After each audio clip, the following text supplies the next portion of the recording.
नमस्कार मो ना सब्यसाची मु ग्रीन मंडी डील्स रो फाउंडर मो सहित अच्छा अशोक बाबू से मो को फाउंडर ग्रीन मंडी डील्स फार्मर्स मान को सपोर्ट करे मार्केट लिंकेज और इनपुट रे बट जो आम पंचायत लेवल आसिक बुझिलु फार्मर मान असुविधा बुझिलु आम देखिलु बहुत सारा गाँव में बहुत सारा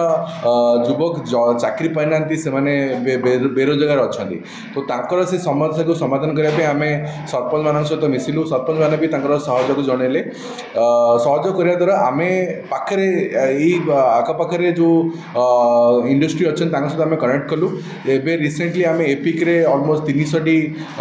पिला आम चाकरी जोगेचु जोटा कि श्रमिक मान फैमिली आउ पंचायत रे बहुत ज़्यादा हेल्पफुल करुचे गाँव रु आम 50 रु ऊर्ध्व लोक स्त्री बेसिकली 90% जो माने महिला अच्छा आम रोजगारक्षम करूँ से आम सरपंच विप्लव को अशेष अशेष ये दौचु सम्मान दौचु और सहयोग कर आम धन्यवाद दौचु। मो ना अशोक पंडा आम गोटे मंडी डील गोटे प्राइवेट संस्था खोलीचु जो थी कि आम एग्रीकल्चर को हेल्प करूँ जो मार्केट प्रोडक्ट को मार्केट रे केमती जापर किंतु तापर आम देखिलु बहुत प्रकार अभाव रोचे आर्थिक अवस्था रोचे से लगे आम लाइवलीहुड प्रोग्राम जो आम गोटे स्टार्ट कलु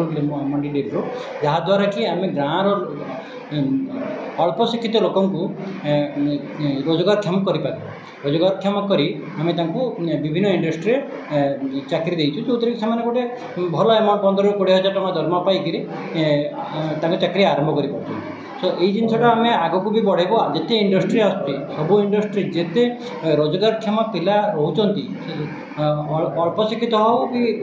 उच्च शिक्षित हो सब कैटेगरी आम लोक जमी गाँ पिला निज जमी पाखे रोजगार पाइपर से जिनसा आम प्रोत्साहित करूँ जहाँद्वारा कि आर्थिक व्यवस्था सुधरले आम एठिकार चाष व्यवस्था भी सुधरी पार। प्रशासन आसी पहुँची कौन कहे मोर पंचायतवासी नमस्कार मु सरपंच विप्लव बड़ासी कहीं मत मत बहुत खुशी लगुच डबल इंजिन सरकार जो कथा दे कथा रखी पल्ली प्रशासन से जो सेवा माने गाँ गाँव में बुली सेवा करूँ से सेवार आम पंचायत को आज जिलापाल महोदय एवं ब्लॉक चेयरमैन बीडीओ महोदय एवं बहु अतिथि सीडीएम सार एवं एसपी सार समस्ते मो पंचायत उपस्थित अच्छा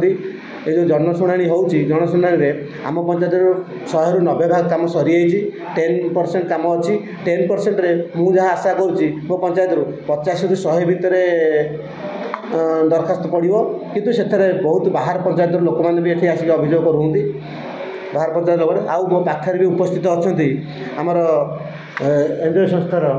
सब्यसाची सार एवं अशोक सार जी कि मैंने मत साहय करते हाथ बढ़ाई कारण मो पंचायतर किसी युवक युवती मानू किसी संस्थार लगाइबा से सहयोग करके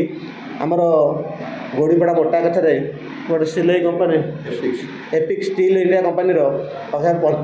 50 ରୁ 60 जन आम रोजगार जोगाइचु एवं आउ किसी लोकंर आप्लिकेसन पाखे अच्छे से हम से मुझे अशोक सार और सब्यसाची सार को धन्यवाद देवी एवं प्रशासन को धन्यवाद दे मोर मु वक्तव्य शेष कर।